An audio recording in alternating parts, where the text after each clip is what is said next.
we live in a market right now where like so many people are discouraged, as you can imagine. The year's tough all around for real estate. So if you're not a savvy real estate investor or a seasoned real estate investor, you're going to have a harder time. Not to say that the seasoned investors aren't having a hard time, because you got to think the seasoned investors are a little bit larger. They have probably more employees, higher payroll, more things that they have to deal with on a financial aspect than just these properties. They usually have volume, multiple properties happening at once. So it really is a trade-off in terms of how you want to compare yourself, being a small fish or a large fish. To me, it's the same problem, right? I think if you're a larger fish, you might have even more significant problems because you still got to make that payroll. Which I know you, coming as a chef from the past, understand what it's like. They have a whole line of people that need to get paid regardless. So it's just one of those things. So let's talk about this project. So you're in the Kansas City market. Introduce yourself. Can you see me, or am I blacked out right now? I see, but you keep freezing. Well, I'm trying to blur the background, but not really the end of the world. It's okay. You can just turn the TV off. Maybe that'll be a distraction. Yeah. But it looks like your internet connection is more spotty than anything else.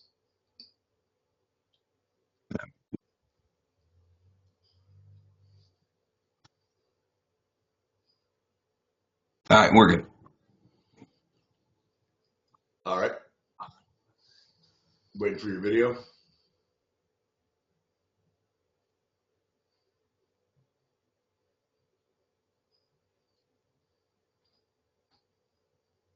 There he is. So let's start from the top, bro. I want you to basically introduce yourself. What market are you from? What's your background? How did you get into flipping? How did we meet? And then I'll take it from there and kind of guide you. So go right ahead, man. Yeah. So we'll just start chronologically. I've known Mr. Roddy Ryan since high school, decades ago. Literally decades ago. True. But you know, my professional background, you know, I'm a career chef. I've made a career in the restaurant business, and you know, I've worked all over the country running kitchen operations and amusement parks and doing all kinds of fun stuff. My connection to real estate, I bought a house probably 15 years ago, and I did it, you know, very entry level, 203K loan product. With a family member that was a contractor that at the time I couldn't tell you if it was a quality contractor or not. I just knew some numbers and things like that. And so, but the 203K loan for the members that are not used to what that is, it's basically a FHA program for buying a house that needs construction, that needs rehab or remodel of some sort. You can buy a house and, you know, redo all the floors and windows and finance those doors and windows. You can, but this particular project needed some foundation work, which I had no clue what that meant. But it needed foundation work. It needed all new floors. I mean, it was pretty much, we went down to studs and we had to find a plumbing leak, and we knew that. And so, but this house, my intent was to live in it. So the catch with the 203K loan is you have to live in it for a year. So we did the work. I loved the house. Well, fast forward a year, I started to ask some people smarter than me, what is this house worth? I wanted that money. So, and I wanted to live in a different part of town now knowing that I have some cash. So I went into another one, but this time it was a conventional version. And I found myself in some really good equity. So at this point, I'm just a dude that understands how to pick some colors, and you know, I'm learning that there's really, it's not that scary to need some work on a house. In fact, you can get yourself a really deep discount if you have the stomach for it. So then we kind of stop. Yeah, that's key. So, you know, then we just kind of stop, and, you know, we fast forward, you know, probably about 5 years or so. You know, we get into COVID times, and it's very easy to consume information, a lot of gurus. And you know, around that time, I think Ryan, you know, your content was starting to ramp up, your reach was starting to get bigger. So at this point, I'm wanting to make my money work for me a little bit more. So you know, at the time in the Kansas City market, I live in Kansas, and so all around Kansas City and even further south, you know, Hutchinson, Kansas, Wichita, and even into OKC, you know, I work on some projects. But went down to Wichita and bought a rental property, and I just wanted to get some cash out of a 401k and put it into something that would pay me every month. And then I bought the second one working with a loan guy. And at this point, I'm working with debt to income ratios and, personal credit stuff. I don't understand what an LLC is, but, you hit a project, it does well, you hit another one, then you kind of figure out how to protect yourself, right? There's nothing to protect if you don't have any wins. And then got introduced to a commercial lending product, didn't really know anything about it. But I met a contractor, and I kind of pushed forward doing what I thought was right most of the way. And probably about a year and a half in, to I'm like, okay, I got something here. I picked up 2 rental properties for the cash that I wanted to spend, that I at least wanted to pull out of the retirement fund. But then I fell into one that needed a lot of work, met a contractor, and then another couple projects came my way, and I'm like, all right, I better figure out what I'm doing. So, you and I started talking quite a bit. Probably about a year later, flew to Chicago and went to your class, the camp, and I learned a lot of about what I was doing to be actually correct. That was a huge takeaway for me. Like I learned that I'm not stupid. I learned how to take what I was doing a little bit further, and there was a lot of unanswered questions that definitely got answered for me. But I picked up a lot about construction, hearing your story and working with the hedge funds, and that was pretty impactful for me.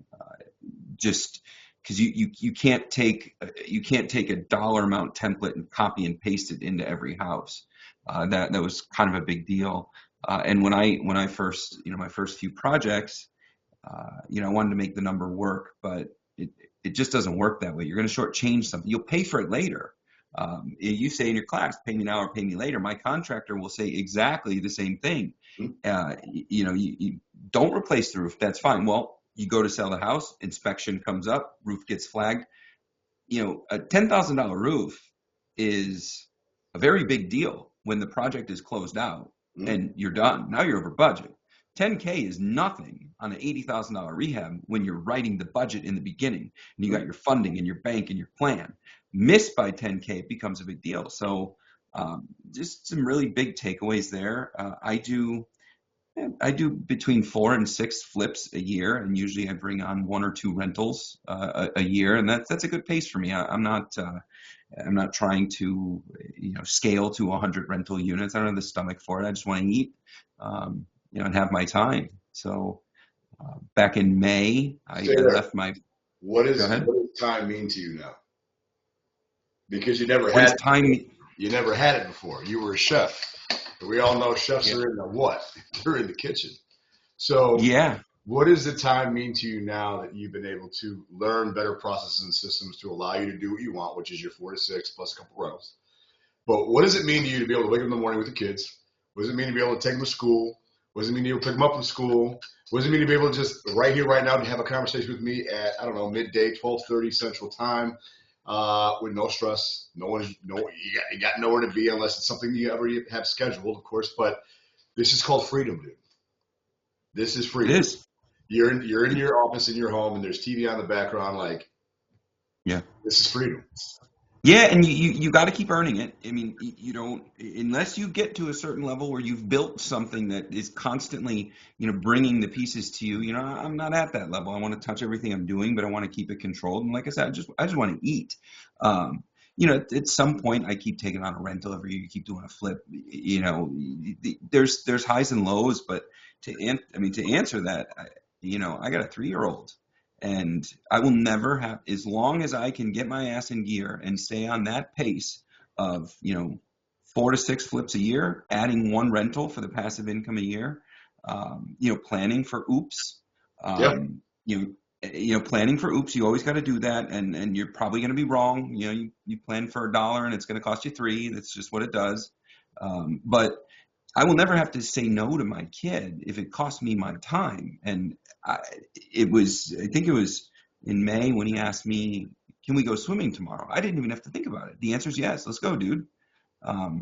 So it's a powerful thing. And and it'll take me a while to get back to what the W-2 provided and learn how to manage, chunk pay and months, but there's nothing like it. I would rather struggle than go back to that.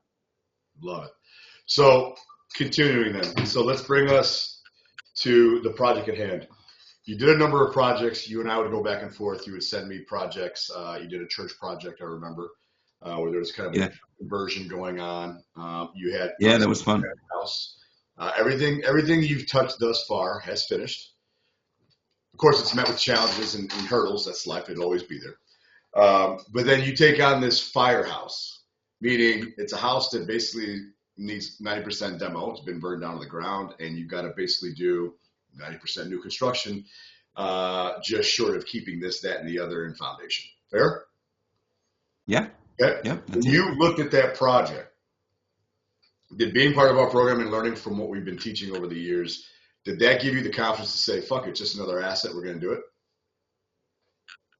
Or was there the program, or anxiety? I mean, the experience, knowledge, the validation of the program, the information, the data, the checklists, just the information that your program provided certainly is, it's a lot of bullets. It's a lot of bullets, to fight with. So yeah, it certainly helped give me the confidence. But yeah, it's just another asset.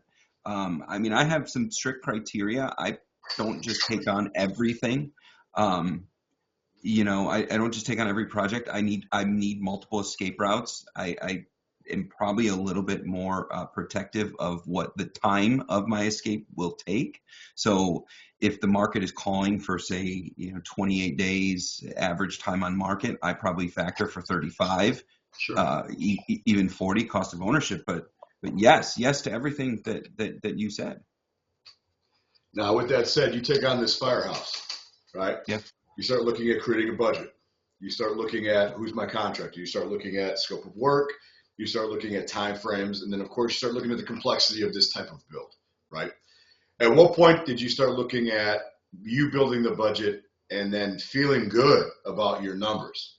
Because you got to feel good about your numbers to go into a deal like that, because fire homes, and I say it all the time, are probably one of the most unpredictable types of builds you could do, because fire it's not always what you visually see, like charred or burnt wood or black soot, like on concrete rock or boulders or cinder blocks, right?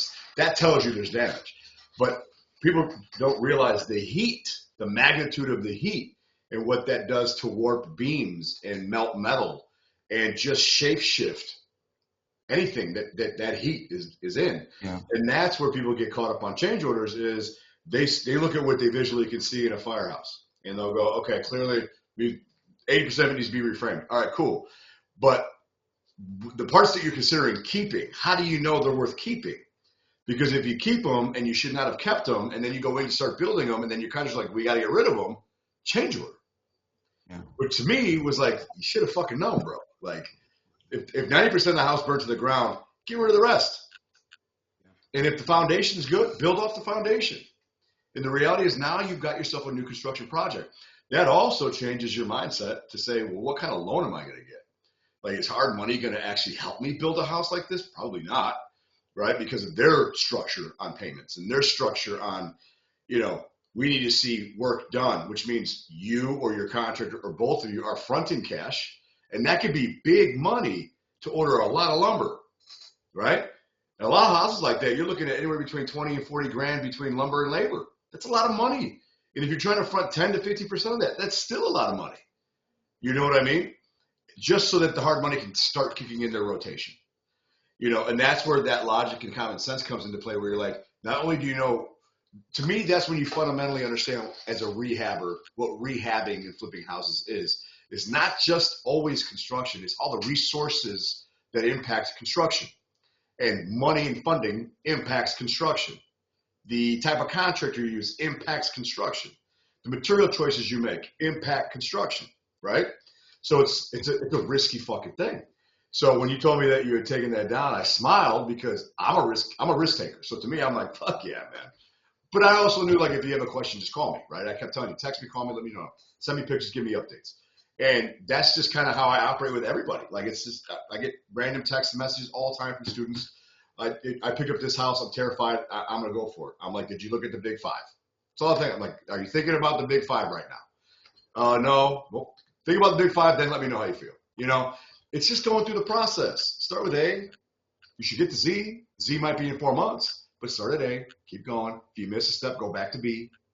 If you miss a step, go back to C. It's redundant, repetitive. It's an Amazon conveyor belt. Flipping houses is an Amazon conveyor belt. Okay. So with that said, you take on this firehouse. What was your? Let's start with the metrics. I always take everybody's numbers. What was the purchase price? Purchase price. And everybody can do it however they want, but purchase price was purchase price was 60. I usually involve my end listing agent in the purchase, even if it's a low purchase price, and I always throw 1% on for my agent for running comps and looking at the house for me. That way, if I change direction, they still get paid. So $600, not a lot of money, but you know, you ran some comps and you met me out there. Got it. Rehab, projected initial rehab. Yeah, so the projected initial rehab was 115K. Okay. What was the final rehab? Final rehab was 127. Okay. And when I say projected rehab at 115, I'm not counting my 7% contingency funds. That always exists. So 127 does not include the 7%? No. We came in at 127. Right. It was 115, and then another 7% was in contingency. So you still finished at 127 though? Correct. Okay. What change orders, if any? Yeah, so there's one significant change order, which it was my fault for not budgeting it in the beginning. We're not getting clarity that we're on the same page. There was 3 closets in the master, and the master had a half bath, but it didn't have a shower. So to get the ARV that I really wanted to be in, I was shooting for somewhere in the 240 to 260 range. I believe that I'm going to get 245, but it was only a half bath in the master. So it was a $6,000 change order, not only because of I'm adding the bathroom, but we found some galvanized underneath. You can't start connecting PEX and PVC to galvanize, and you're gonna get flagged on an inspection. It's gonna cost you probably at the end of the day, somebody's gonna live there, man. Do the right thing. This is gonna be somebody's fucking dream house. That's right, dude. Was that your only change order? There were some other things that came up. Hit the ball back and forth contract. Then give me your total amount of change orders. $12,000, $6,000, $7,000. That was a $6,000 change order. That's one. That's a financial change order. Sounds like you might have had a time frame change order. There were some time frames that came up that weren't met, and there was some really aggressive, robust dialogue in there. The Roddy Boy, baby, you get him in that ass. I mean, at the end of the day, everybody wants the same thing, right? Like trade guy wants to get paid, investor wants you to get done yesterday. Like, we all want the same thing, and we want to like each other and do another project. So, but those conversations aren't always good when you're talking about ripping materials down. Well, whose knowledge was that? So, these are cinder block walls, so very protective, very strong walls. But the city wanted to see that the wiring ran in conduit and metal boxes, not plastic. They weren't going to go with the standard Romex. So the electric was already higher than budget because of height of ceilings and things like that. There's really no electric that we could save, and I wasn't going to risk it either. So we were new panel and new everything. So we had 2 rooms in the house that were all cinder block. That cost us probably 12 days on the work, which is what that's the part that I got fired up about, because I believe that they could redo it in 2 days. 2 extra weeks, essentially. I got you. So $6K over budget. Yep. 12 days over our timeline. What was our original projected timeline? We're 2 months over. Finished product ended up being 2 months over, because your problem is not the electrician who knows he messed up. Your problem is getting the city to care enough about you to come visit you again. And you already pissed them off one time. You really think they're coming out to say, oh, great recovery? Hell no. Now they're coming out to look at other things. So because essentially it's called cutting a corner. Whoever cut the corner, cut the corner. So since someone cut the corner, and someone else did not know that, or was not involved in that, or should have been involved in that, another conversation for later, the city took their time. How much time did they take to come back out? They probably moved at a 2-week pace when they would have done it in about 3 days. I mean, So on about, some of the other projects. so about 14-day delay. So essentially, are we adding the 14 and the 12 to give you that? I mean, because that right there is about Yeah, whatever act we blame, we ended up on the market 2 months later than we should have. okay. Now, what was the original ARV?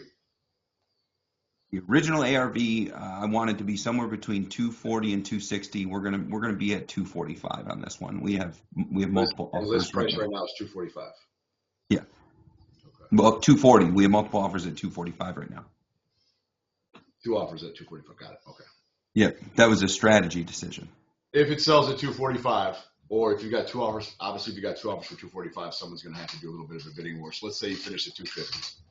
What would be your profit? Net profit projected? Ownership, cost of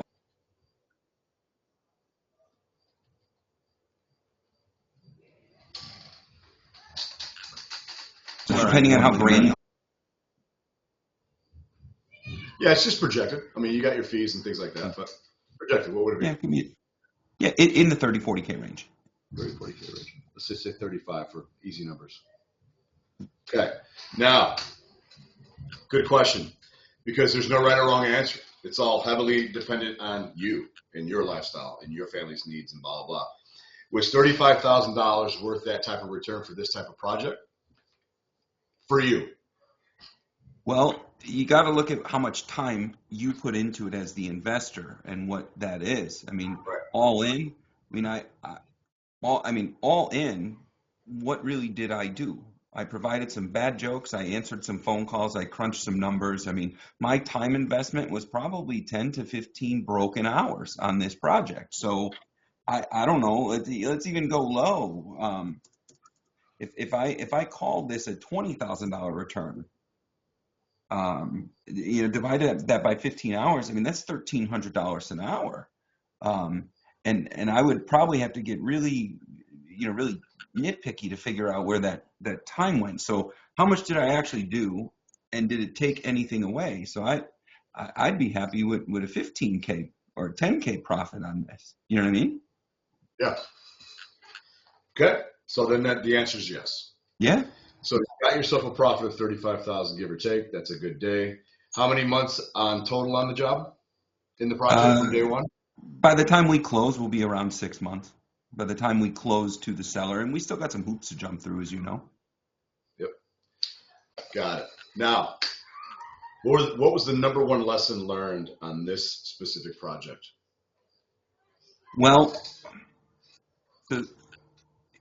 no blame, right? At the end of the day, I'm accountable. So, you probably need to check with code and things like that. I don't, it was the electric. I did not know that we would be looking at commercial type code in a residential property because of the cinder block. I thought the cinder block was fire resistant, and why would we need the conduit? It wasn't high voltage or anything of that nature. So the thought of looking at the blueprints or verifying the work of an electrician, never crossed my mind.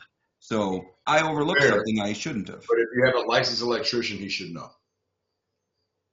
Again, I agree with you there, but I refuse to sit here on this call and blame somebody else for my responsibility. Fair. So we're going to say, at the end of the day, that was a project management flaw. It was. It might have got past the electrician, but it shouldn't have got past the project manager. Right. And again, no one's perfect. I mean, project managers are perfect. Unless they're a licensed electrician, then they should be perfect in electric. But the idea is to be better than you were on your last flip, right? When you took on this flip, you already had some reservations in your mind as to don't do this, don't do this, don't do that, don't do this, and make sure you do this. Sometimes that's hard because it'll help you overlook the things that you're already doing, which are good things, right? Yeah. So the number one lesson here for you is project management. And I believe, at the end of the day, that's a top 3 issue with any investor anywhere in the world. Budgets, timeframes, project management. Come on, that's what it is. And ultimately, project management falls into those two categories because most project managers are the ones that create budgets. Yeah. If you're the self-owner operator, you're obviously a designated project manager by default. So either way, you're creating the budgets. So getting better at budgeting, getting better at scoping will help you get better at timeframes, which help you understand how to review things. Now, you have my AI. You could ask my Roddy AI all day long what the code was for that project and that's in that specific zip code for that type of project, and you would have known. Yeah. So now that you have AI from us, you shouldn't be making these mistakes anyway because you have a reference point. The key to a successful flipper and rehabber is having the resources. That's it. You don't have to know everything. In fact, you never will. I will never know everything. In fact, I learned so much from you guys, right? Like I'm over here making a note on what you were talking about regarding, where did I put it? Oh, my notes. I got so many notes. I'll find it in a minute, but you had said something, so I wrote it down. But in my mind, it was for me to go back and put that data into my AI for others like you to be able to extract that data. Because you had a key point that I liked about something during change order process, and I was like, ooh, let me get that data in there and make sure it's available. Because that's how I think, right? You're a resource for me too, right? We work together. Yeah. So that's good. Project's done, 6 months. We got our metrics. We know our mistakes. We know where we've kind of fumbled the rock a little bit. All right. The next key here is where do you go from now? From now, where do you go from here? Are we going to go back to those types of projects that are borderline new build? Are you going to fuck it up and just build new construction flat off the ground? Are you going to go back to rehabbing or keep mixing? Well, I mean, I know you're asking for the sake of the people watching this, but you already know I took on another one. That was a teardown. It was a fire, and we tore that bitch down. So I'm about a month out on that one. The teardown rebuild. What I've learned is if you have change orders, it's because you are making some different decisions along the way because you're just doing everything, right? Like it's not, oh my God, look, we opened the wall and we found this. It's no, you're doing everything. The walls are coming down. You got to build walls and it's all with new materials. So I actually really like that control and just in being new. So this one was in a fire and what I've found with the fires or with terrible foundations, I sent you one a while back where we had a house on stilts and we had to rebuild the entire foundation all the way around. It took 3 months. I like going after projects like that, even if it takes longer. I think that my funding services are pretty dialed in. I like those projects that people are scared of because I get a deeper discount. You find a desperate wholesaler, a desperate seller. It's just better for me, but I also have trust in the relationships with my contractors all the way back to some of the points you've made. You got to know how to speak to people and you got to know what those outcomes look like and the budgets and just everything else. So I'm in another one of these firehouses because I know what to do and just tearing it down and rebuild it. And that one's going to be really cool. That one's a 1,600 square feet. We'll make sure I get pictures and updates on that because I like those complex projects. Trust me. Trust me, that one we're doing in Long Grove, the only reason why that's taking so long is because the investors underestimated the rehab. I told them it was $290 all day. They wanted it done for $200. Every time we got to wait for another draw because they never funded $290. They funded $200. Yeah. So now they're chasing money and chasing money and chasing money, which is their problem, not mine. But it delays the project a month, delays the project a month, delays the project a month. Because I send guys other places. I'm like, well, they're not going to fuck around here. I'm send them over there. And then guess what? Whenever you get the money and we can go back, we still got to reschedule going back. So it's not like immediate. And I was texting with him this morning. He's like, so we need the last 40K. I said, the budget is 290. I've told you since December, it's 290. We are in at 250. We still need 40,000 more to finish. I even joked with him and said, I'm going to get you a fucking sweatshirt that says that's $190. So that you can remember that shit every time you buy a fucking house, because I must have said this to him 190 times. How much do you need? It's 290 every fucking week. And it gets to a point where I'm like, I'm gonna let it ride, bro. You're gonna figure it out the hard way. Now that they're at crunch time and it's coming up on a year, and we really have 2 fucking weeks, 3 weeks max to finish. I'm like, dude, you should have given me the money back in March. You would have sold it already. But he's living and learning. You've made the point when you're teaching camps, and it hurt me, but it made sense to hear it back then. And camp, we're probably a year and a half ago that I went to it, but you're the project and the house needs what it needs. You're not going to change it. You might hide it. And then good luck sleeping at night. But somebody's going to live in that house. That's somebody's dream house that you're working on. But there's safety involved. You could find yourself on the wrong side of some legal things, but the project needs what it needs. You can compromise some materials, right? Like some flooring, you can downgrade to a certain point. Right. You can downgrade windows. You don't need a $500 window. You can buy a construction grade for $150. But there's things like that. But you're not gonna change what the house actually needs if you're trying to flip it. And the one that also fires me up is, when I hear a contractor or wholesaler say, well, to be a rental, it needs this. To be a flip, it needs that. Well, what the fuck is the difference? Somebody's going to live there. Do you want full market value for this project or not? A rental, you're just kicking the can even further down the road. Now you get to pay 2 sets of closing costs on your lending project, because in 5 years after a tenant destroys it, you're going to have to go back and do the shit and some more. 100% right.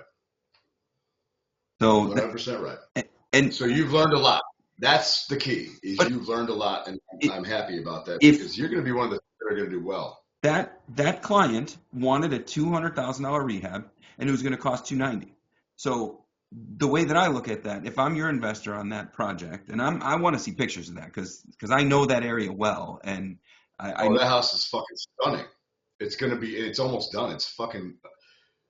Wait, I'm going to do a massive case study, kind of like what we're doing. I'm going to do a massive case study, and I'm going to talk about literally this is what we first walked into, and I still said, "Fuck yeah, let's do it." When everybody said, "Don't do it," but I'm confident in my skill set to be like, I can get this fucking done. And we got it fucking done. The hardest part about it is all fucking done. And at the end of the day, to me, and I'll be honest, and I'll put it on fucking wax. Like I took that on as a personal project to prove to myself that I can't run around teaching goats if I'm not the goat. Because I got to believe I'm the best of the best, right? You have to believe in yourself. If you're not, you can't ever compete. And I'm here to compete. I don't have to compete much anymore, but that's been my mindset my whole life. That was my mindset getting into business, is that this is my sport. I practice every day, right? So if you want to fuck with me, let's go. So I took that on when I knew no one wanted to take it on. And I knew, like, everybody's looking at it like, that's impossible. It's going to kill you. Too many change orders. Yes, yes, yes. But it's only impossible till it's possible, till I do it. And I did it, because the bottom line is I'm at the finish stage now. We're putting vanities in. We're finishing up handrails. We're painting the front door. We're building the front pergola. Like, it's all, at this point, it's all handyman type shit. We rebuilt half a house. We did all new septic and wells. We did all new underground plumbing. We did all new trusses in the roof. We opened up the floor plan by 37 feet wide. It's 65 feet long. No walls on the first floor. Like, we did the hardest fucking shit possible that cost $200,000 worth of work. The last 90 is to finish it. And I knew that shit. So, we reframed the entire 2-story back of the house. We took out sliders and put in windows.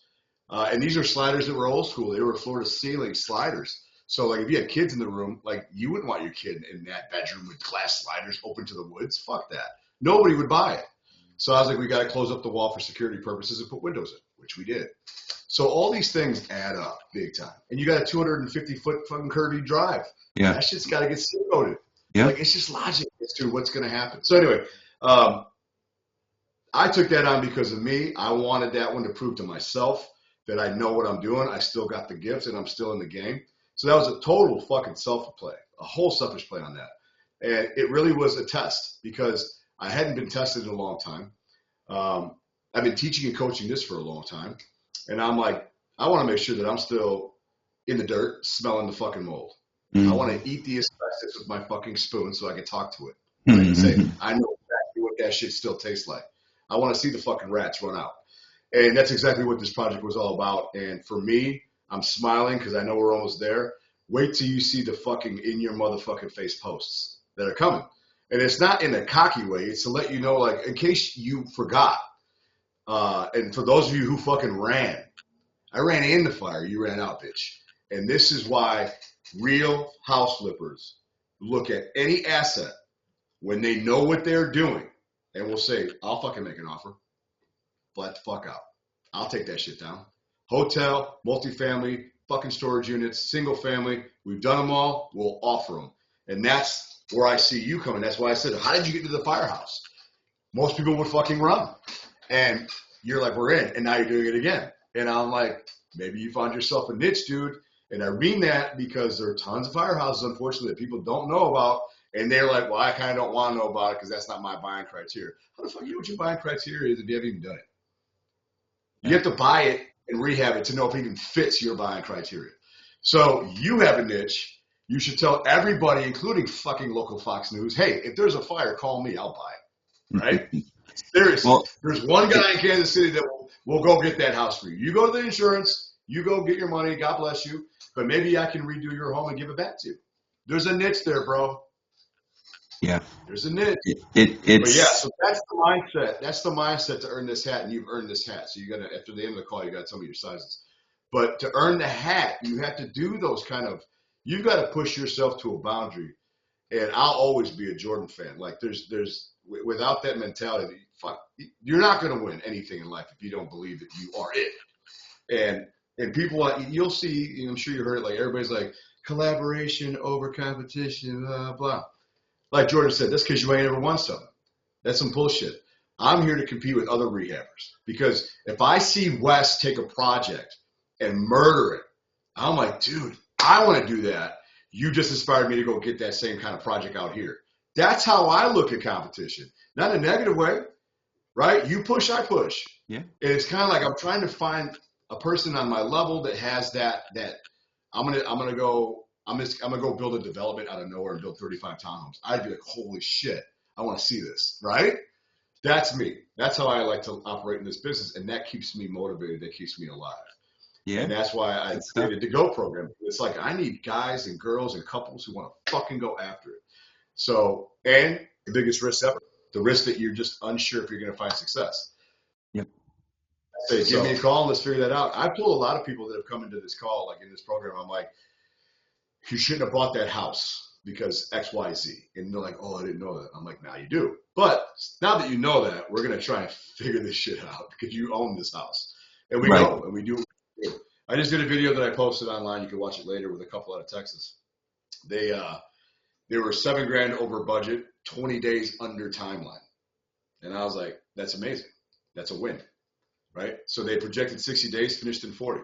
They projected a $67,000 budget, finished at like 73. And I'm like, those are wins all across the board, guys. I say, sure, because the time translates.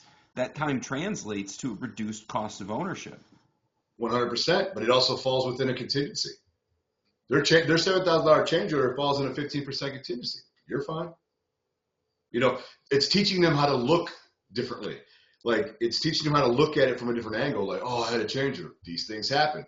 They had a change order for plumbing and for electric that were in the wall. I said, I forgive you for that because nobody knows until you open a wall.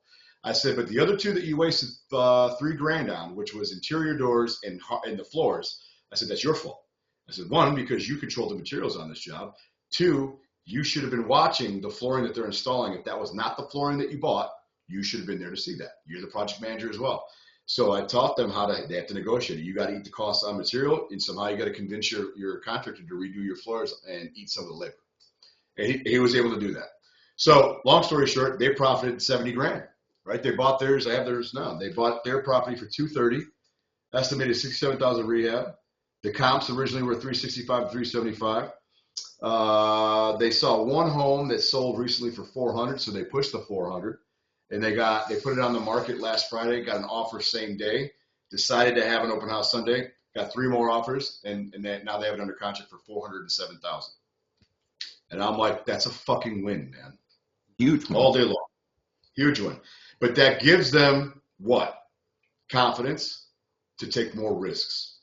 But now the risks you're taking, are they risky? Are they less risky because you have some ammunition, as you said? It's all about understanding your risk. It's all about analyzing your risk. You look at a firehouse, analyze your risk.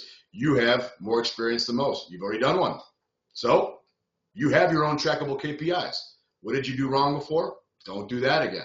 What did that cost you before? Document, track it. How much did that cost? Document, track it. How much time did I lose? Document, track it. It's no difference in the food industry. You guys probably have way more metrics to fucking follow with food. In construction is basically, here's your task, how did it go? All right, next task. Here's your task, how did it go? All right, next part, drywall. Here's your task, how did it go? You know? Yeah. Cost and time. That's what construction is all about. I don't know what food industry is about. I'm sure quality is a big part, but time and money. Time and money. So, I mean, that's overall, time, money. Time and money. So, overall, what has your experience been working with me, knowing me, us chatting, us doing these things, you watching us do our thing, you learning from us? What's that experience like for you? And would you encourage or recommend anybody, seasoned or not seasoned, veteran, rookie, come on into the Go program? I think walking into one of your camps, I receive information the way that you teach it. There's no bullshit, and at any point, you raise your hand, and there were plenty of people that stopped you, raised their hand, and you stopped, pivot. You were very aware of what was being asked and what information needed to be delivered. But I saw people in that room that were at a level of just trying to learn construction. I was looking for some validation in what I was doing already. I love sending you pictures. Part of it is, look what I'm doing. But some of the pictures I'm sending you are just, I know you're going to send me back saying you missed a spot. Sometimes, you know what I mean? Sometimes it's a disease, bro. It's a disease. It is. But I mean,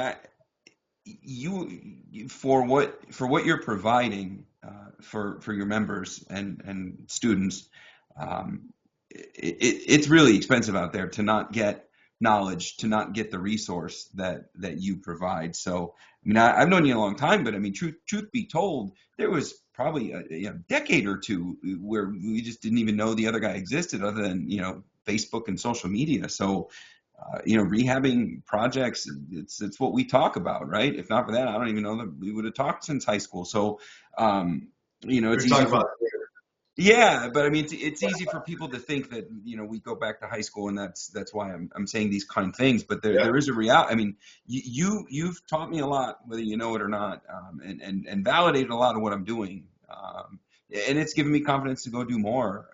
I mean, I probably overthink things now because I know more than I did before. But I mean, this is life now. Overthinking is a good thing, because sometimes overthinking leads to anxiety. And I just had this call. I literally, when we did this other student today, I said the same thing, because they talk about, he's a guy that does have anxiety, and then he has his emotional reactions to that anxiety. Like, we're all human, we all do. But he was having these negative reactions on his flip to his contractor, and I said, you can't do that. No. I said, you got to figure out a way to remain in control. I said, because once you allow yourself to lose control, contractor to lose control, respect is over, right? He needs to see that you're cool, calm, collected, and you've got it all figured out. Oh, yeah. You don't have a fucking clue, right? Well, at best, that contractor's never going to do business with you again. That's your best result there. True. The worst case. Good. Anxiety is good if you use it for fuel.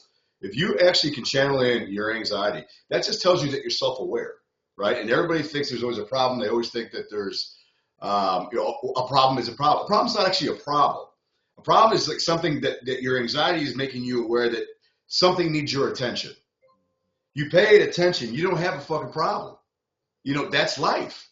When you think like, oh shit, I got all these things going on. No, something's just reminding you that you need to give something somewhere some attention. You do that. The moment you get the thing that you are anxious about, the attention, it almost fucking goes away. It's weird. It's like waiting to be a job interview. You might be nervous as fuck. You're in the interview like, oh, I've been here before, right? A game, the first flip, the second flip, the 10th flip. You're like, I've been here before. It's all in my head. It's just good energy if you use it the right way. It could destroy you, but I look at anxiety as my angels, my spirit is reminding me that I need to pay attention to something, because I'm a busy guy. I got a million things going on. So it's easy to overlook shit. But I look at it as fuel. And I think that because this is a high energy, high anxiety industry, right? So is food service. It's fast, bang, bang, bang, now, need. And you're like, hold on. There's a process. Like, I need the food stat. Well, I got to make it first, right? Like, I can't just give it to you. I need 4 minutes. I need 7 minutes. Same thing with the flip. It's like, listen, we have a change order. I got plumbing. Well, guess what? We got to open up a wall and crack a little bit of concrete. That's not going to happen today. But give me 3 days. I'll have it done. That's just the nature of the beast. Yeah.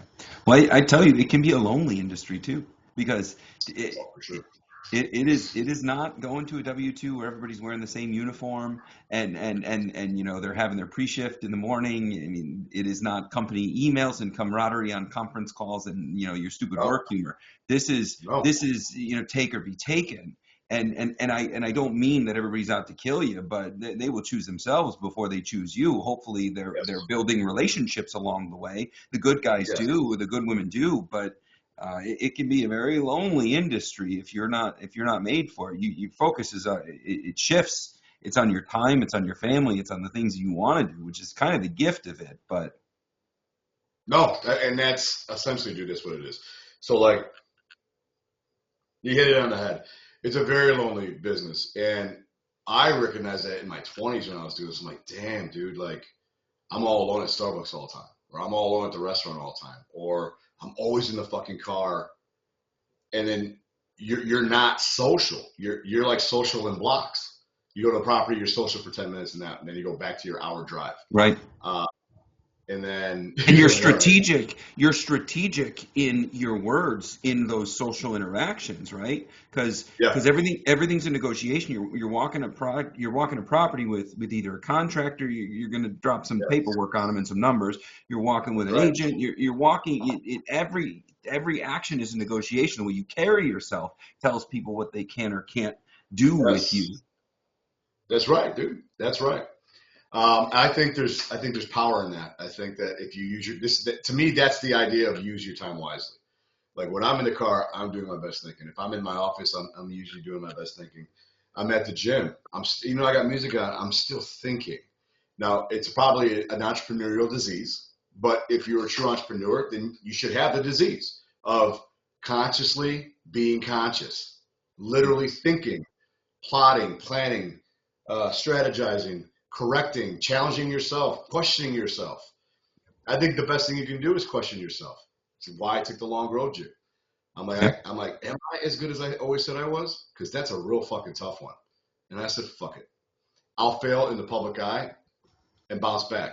But I knew there's always a percent that you could fail. But I'm the kind of guy that's like, I'll take the 99% chance I won't. So that's what it's all about.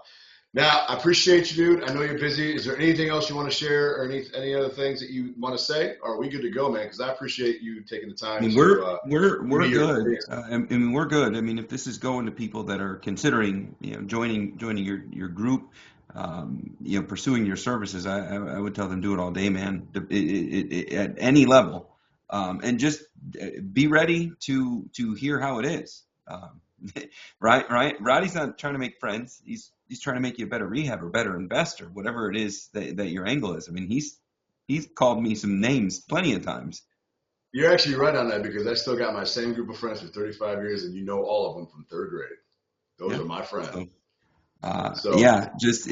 Your program is way cheaper and way more benefit. We're still talking, and I went to your class a year and a half ago, and I have no doubt there's 20 other people that are still connected with you, probably wanting to show you what they're doing because of what you've taught, but you're still there providing advice. I've bought classes, I bought education in real estate that is, you're done. You went to your class on the 4th, 5th, and the 6th. You're done. There's no further availability. You can't go back and try and get information out of the thing that you've now come across. So, man, I appreciate your time, and I'll keep you updated on the next flip. And I appreciate you even being interested in my story. It's always, dude. I'm always interested in all my student stories and all my clients and all my partners and all my peers, because you telling me what's happening keeps my pulse on what's happening in Kansas City. Earlier, I had a couple from Texas, Dallas. It keeps me a pulse on what's happening in Dallas. And the crazy thing about all of it is not a fucking thing has changed but price points. What price points? But price points. Not a fucking thing is changing in our industries but price points. and they always will fluctuate to the end until we're all dead in the dirt. Like they're always going to fluctuate. They will never not go up. But the idea, the idea is systems and process remain the same. You adapt when you have high interest rates. Then you readapt when they're low again. Then you adapt when they're high again. If there happens to be some new technology, maybe incorporate it. That's the entrepreneurial spirit, is you're always watching what's happening in the world, not just your industry, but like we built our own AI because of what was happening in the last 2 years. That was coming. We got ahead of it. We did it. Now I do demos half the day with property management companies and general contractors and investors like you who want to actually white label it, customize it to their people in Kansas City. And I'm like all about it. Was that really the goal when I set it out? No, I built a tool that I wanted to use to make my life fucking easier. And then I'm like, well, if it helps me, it's going to help you. That's the nature of how it works. But for me to create that, I had to start understanding all these companies that like Zib would follow. I don't follow them. So I'm on the stock market going, all right, who are the top tech companies? NVIDIA, all this shit. All right, now I got to start studying what they're doing because they're the ones going to do it. And then it's AI this and AI that, AI this. I'm like, all right, I can do it for rehabbers and investors. Fuck it, I'll figure it out. And I did. So the adaptation of any market is going to be where any investor, any rehabber, any house flipper lives and dies. If you choose or refuse to adapt, fucking hang it up now because you are literally on a temporary boat that's got holes. Yep. That's it. It's going to sink. Yep. All right, brother. I'll leave you with that, bro. I appreciate you. Yeah, appreciate you as well. Oh, I need sizes. What size shirt and sweatshirt are you? Yeah, probably a large shirt, sweatshirt, large. Sweatshirt probably an XL. Those are always better, bigger. Well, bigger, yeah. Yeah. Yep.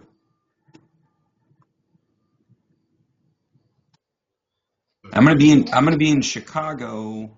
It's a quick visit, but I'm gonna be in Chicago at the end of the month. Dude, if you're gonna get with Matt, let me know. I was just with Matt. He golfed for my birthday on Friday, so. So Friday, I am gonna be with him. So it's Friday.